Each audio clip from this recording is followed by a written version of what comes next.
To better contextualize the online learning formats, keep the following question in mind. Who chooses online learning?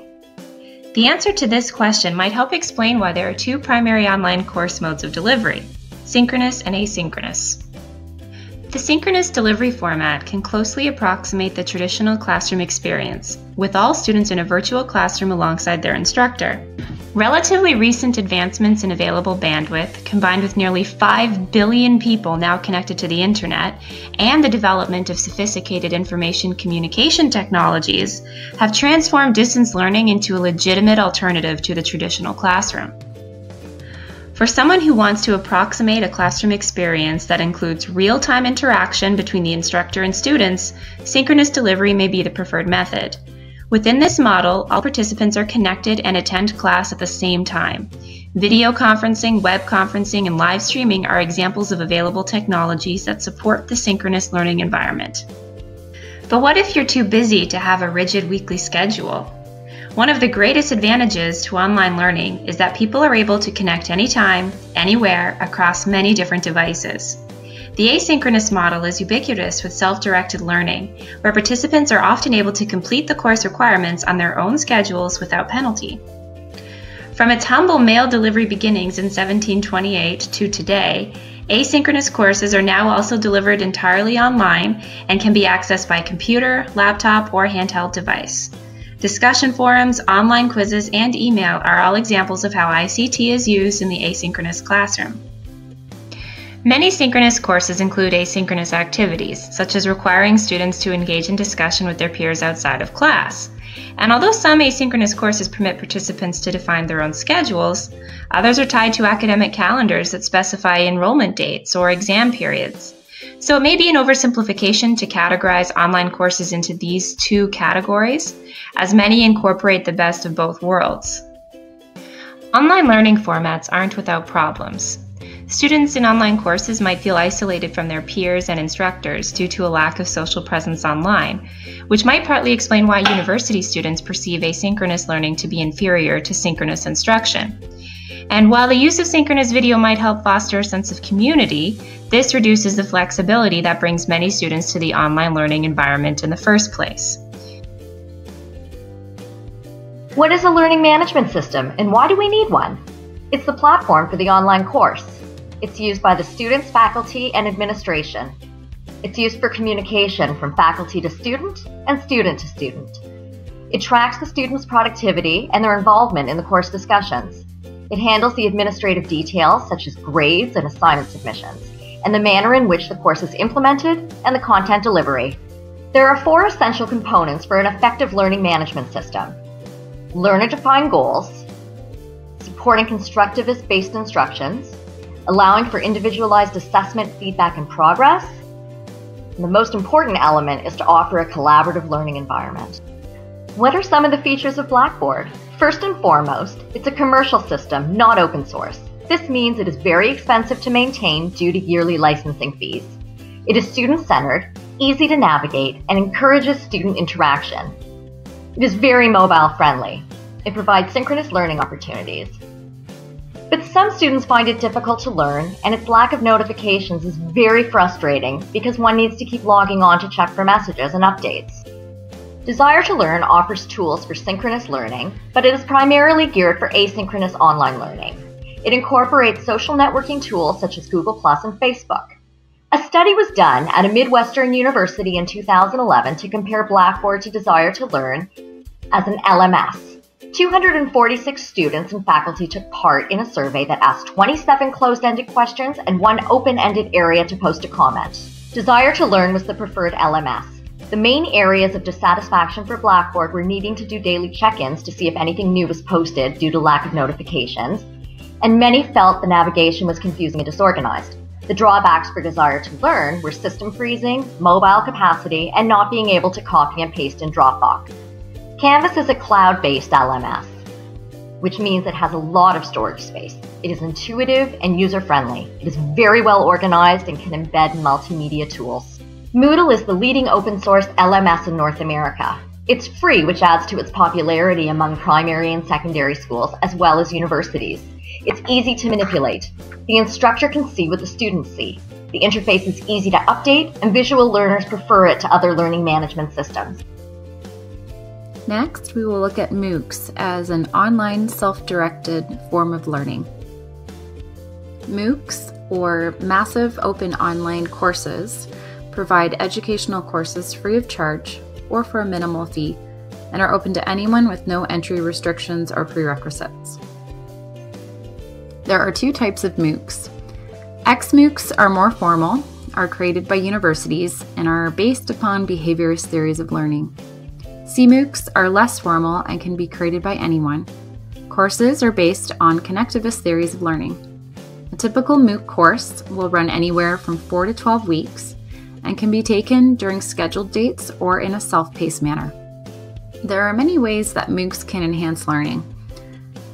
There are thousands of MOOCs courses to choose within hundreds of MOOCs providers. With the massive amounts of options available to students, virtually anyone can find a MOOC course of interest to them.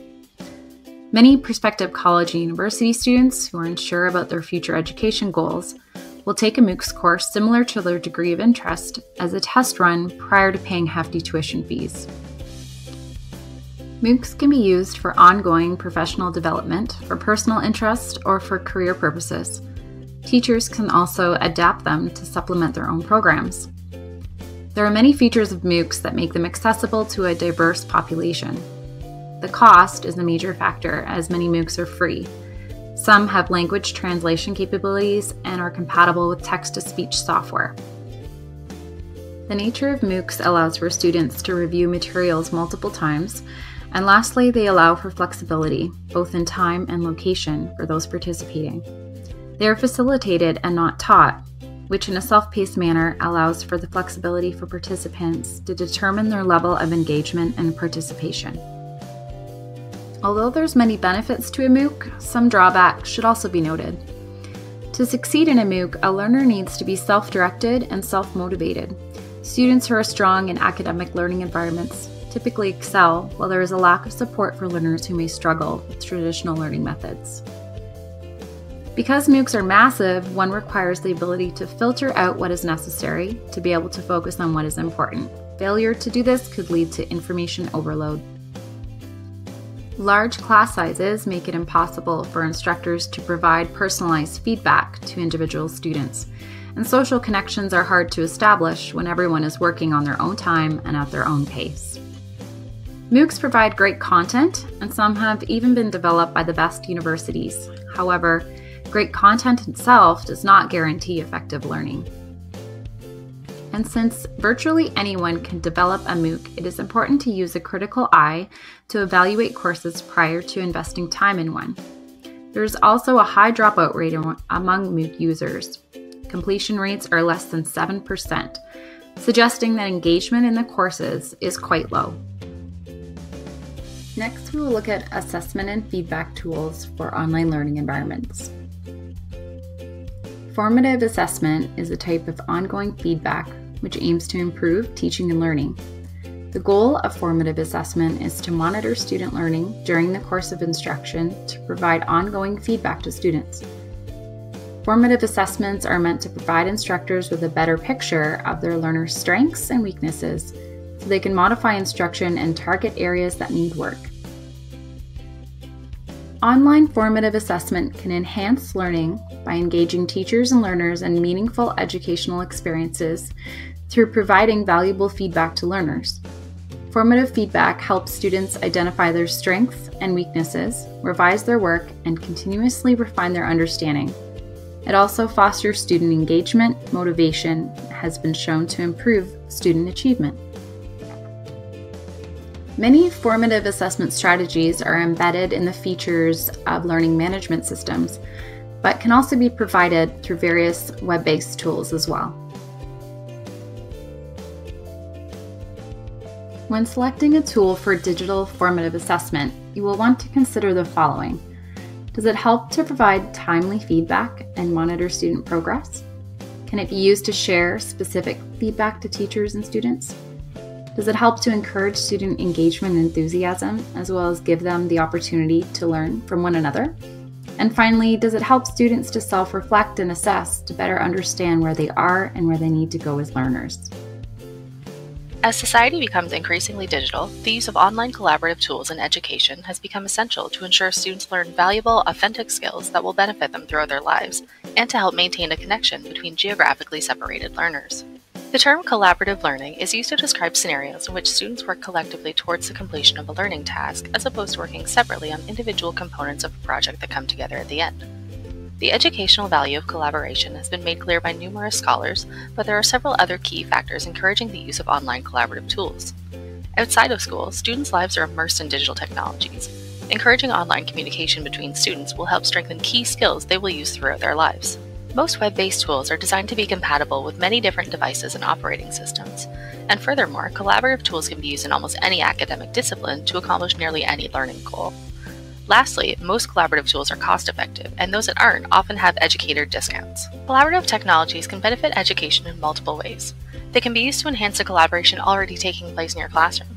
For example, the collaborative tools offered by Adobe Connect are great for small group activities and breakout rooms, but other tools can be used in conjunction with its teleconferencing to make the most of the collaborative experience.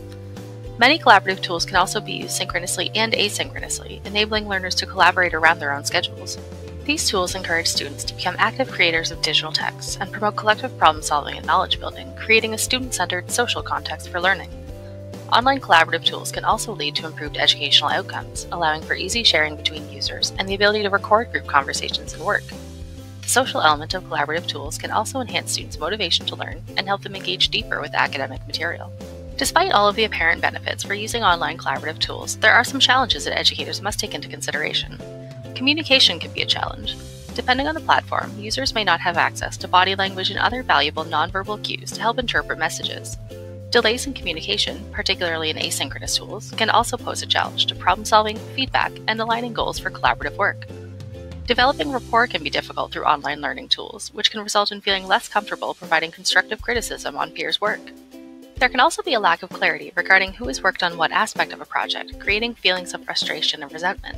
And finally, due to the delays in communication, the lack of nonverbal communication, and the nature of asynchronous learning, collaborative work may take much longer online than in physical learning environments. Ultimately, online collaborative technologies have a lot to offer education, regardless of synchronous, asynchronous, physical, or blended space. Educators must take care to balance the aforementioned challenges to ensure students get the full benefits of collaborative learning.